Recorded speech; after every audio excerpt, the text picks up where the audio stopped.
Very good evening and welcome to News on Prime TV. I'm Chaturanga De Silva. Let's have a look at the headlines first. The President begins his Russian visit, the first by Sri Lankan head of state.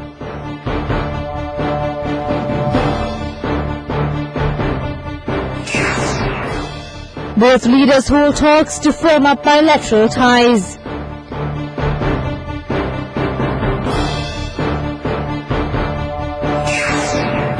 The elephant and swan clash while the bell is reticent.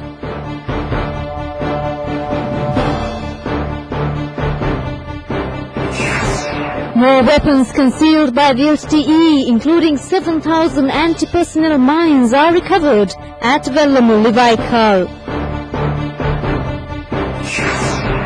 And on news overseas, Iran is closing in on a deal with world powers over its nuclear program.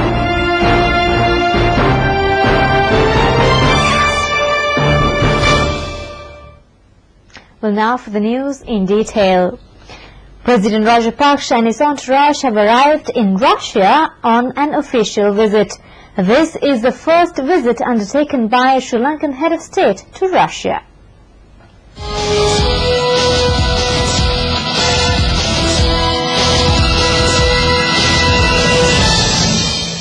The President is visiting Russia at the invitation of his Russian counterpart, Dmitry Medvedev. President Rajapaksa, First Lady Sriranthi Rajapaksa and the entourage reached Moscow at 11:30 am Sri Lankan time. They arrived at the Vinokovo airport in Moscow. A state welcome was accorded by a group of state leaders. Thereafter, they were conducted to the special house allocated for state guests.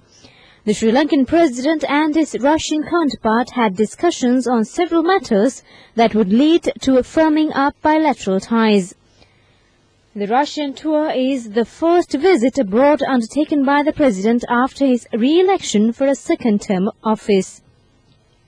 The delegation includes Ministers Susi Premajanth, Rohitha Bogalagama, Mahindananda Alutgamage, Anura Priyadarshini and GL Piris, Parliamentarian Vimal Veeravansa, President Secretary Lalit Veerathunga and Foreign Secretary Romesh Jayasinghe.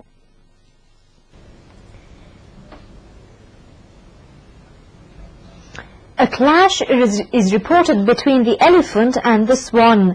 However, the bell is silent.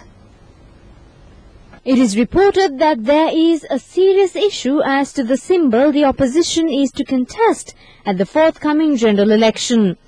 Opposition and UNP leader Ranil Wickremesinghe has already announced that their party should contest under the elephant symbol.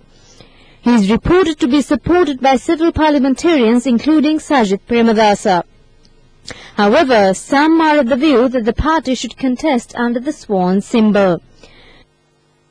Muslim Congress leader Rauf Hakim, Manu Ganeshan of the Western People's Front and Mangal Samaravira of the M faction who coalesced with the UNP at the presidential polls have emphasized that they should contest under the swan symbol. Also, the opinion of the UNP rebel group is that candidates should be fielded under the swan symbol. The UNP leader is reported to be confronting a serious issue. In case the UNP decided to contest under the elephant symbol, supporters who ditched the JVP said that they would be routed at the polls.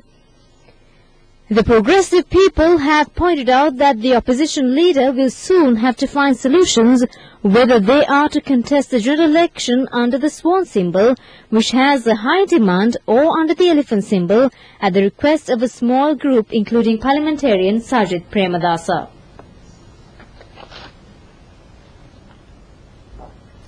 Suspects including army deserters apprehended from Gukharala on Thursday are further remanded.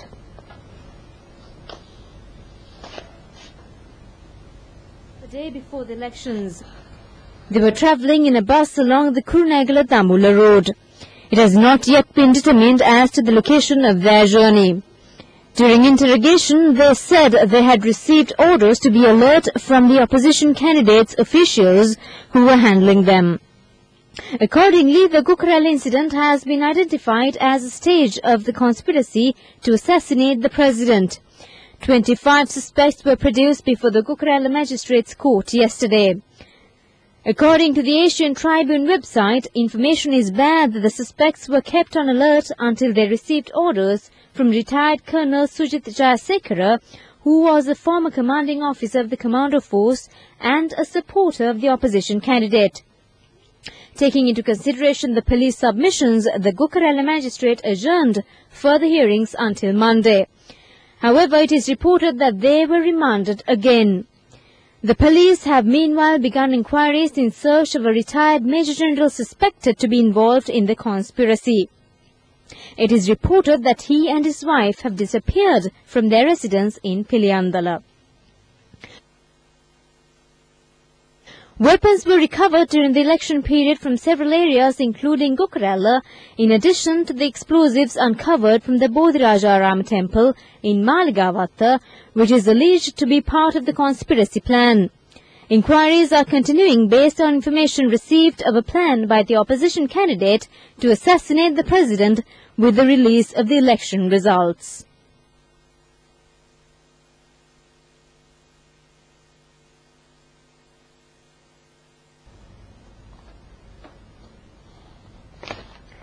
Another haul of LTE weapons has been uncovered from Vellamundi Vaikal.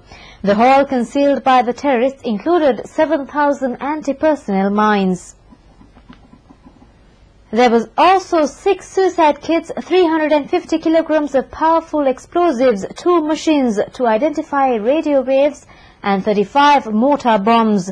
The police have also uncovered 56 compact discs, which contains information on the private life of LTE leader Velupillai Prabhakaran. Defence sectors believe that these may have been concealed during the Vanni humanitarian operations.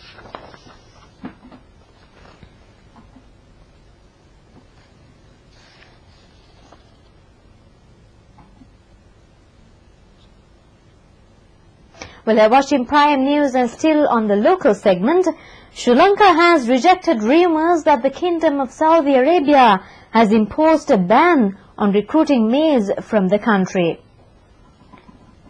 Kingsley Ranawaka, chairman of the Sri Lanka Bureau of Foreign Employment, told Arab News that they do not feel such a move will even take place, since there is a great demand for Sri Lankan maids in Saudi Arabia. Saudi media recently reported that the kingdom was considering banning maids from countries such as Sri Lanka, Nepal, Cambodia and Vietnam due to maids being unsuitable to suit Saudi culture.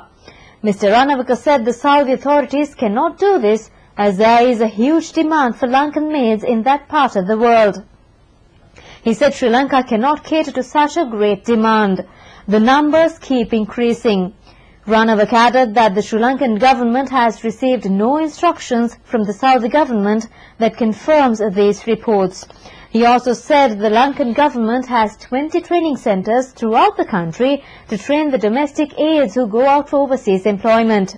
It is a 2-week program which has a curriculum that includes familiarization of the culture and traditions of the host country, basic spoken Arabic and ways to operate electronic household equipment. That Kirula, the development exhibition which is being organized in Pallekele, Kandy, draws large crowds from all parts of the country. This is the first time that this exhibition is being held outside Colombo.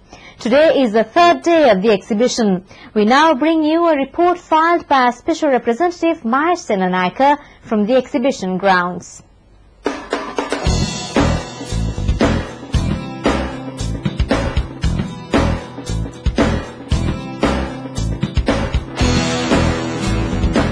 Very good evening. Today is the 3rd day of the Diaspora Development and Educational Exhibition, which is taking place here at Pallekele in Kandy. We can see a stupendous growth in number of attendees, and people are patronizing this exhibition in profusion.